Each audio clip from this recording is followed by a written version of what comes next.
in this second video, I will explain you what is the difference between verb be and the other verbs, okay? Because some students, they ask me, teacher, but don't we have to use the auxiliary verb to ask questions? Yes, in the case of other verbs, not verb to be, because verb to be is a special verb, okay? So like we saw in the first class there, you can see the class about verb be. We don't use an auxiliary verb, okay? It's the verb itself. We can revise this because then we can compare. So we can compare now the simple present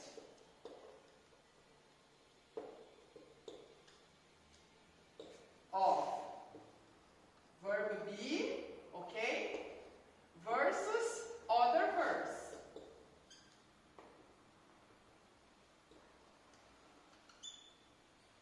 There is a difference, and you're going to understand today, okay?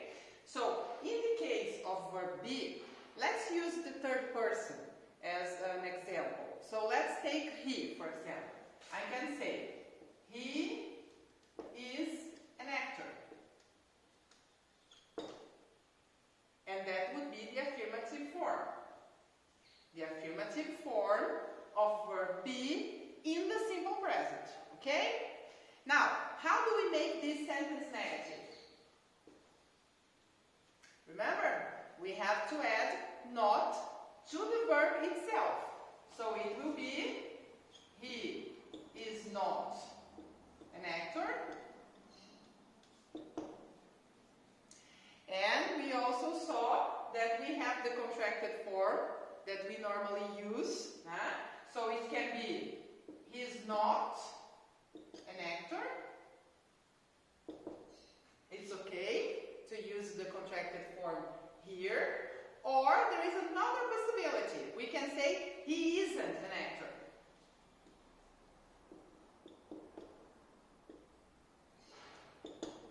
Okay? So both ways are correct. So in this case, it indicates that the vowel I is out. And here, in this case, it indicates that the vowel O is out. Okay? But you see, it's very simple. You just add not to the verb. Okay? That's the negative for the verb to be in the simple present.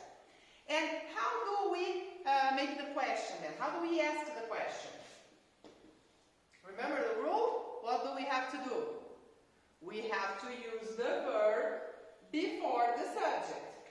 So we invert. Is he an actor? You see? Remember?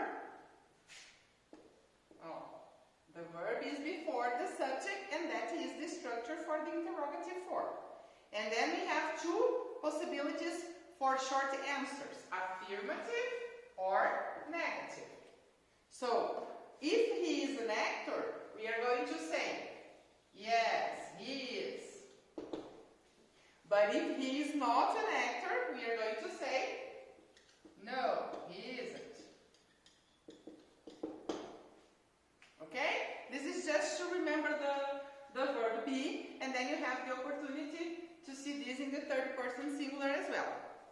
But what about other verbs? How are they different from verb to be?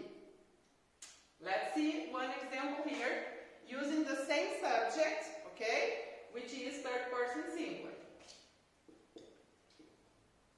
We can say, for example, he likes coffee. And here there is something very important, okay?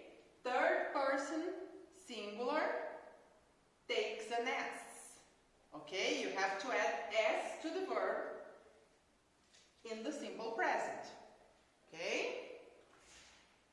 We are going to see this in another video. I will make one video just about that if you have any doubts, okay? But here, the verb is in the present, so third person, he likes coffee for the verb like. What about the negative now? How do I do the negative? Can I simply add not to the verb like I did here? No, no. So that is what you asked me before. All will take an auxiliary verb to do that. So you need an auxiliary verb to do negatives and questions, okay, in English. And in this case of the simple present, you are going to use the auxiliary verb do or does. So, do will be the auxiliary for I, you, we, you in the plural form, and they. The third person singular subjects, he, she, and it, you will use the auxiliary does, which is the auxiliary with the S, characterizing the simple present, okay? So, what would be the negative in this case? Let's take the subject. Now, my auxiliary verb will carry not. In this case, it will be does not. And the verb is like. So, he does not like coffee. You see what happens? In the affirmative form, I only have the main verb. So, the main verb takes the S.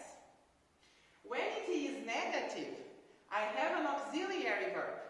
And if I have the auxiliary, it's doing everything. So, it carries the S, and it also carries not to make the negative. So here, you have the main verb in its base form, infinitive form. Okay? And again, it's not very common to say, he does not like coffee. We say, he doesn't. He doesn't like coffee. Okay? I will write here for you to see. The vowel is out, so he doesn't like coffee. Right? That's the negative form.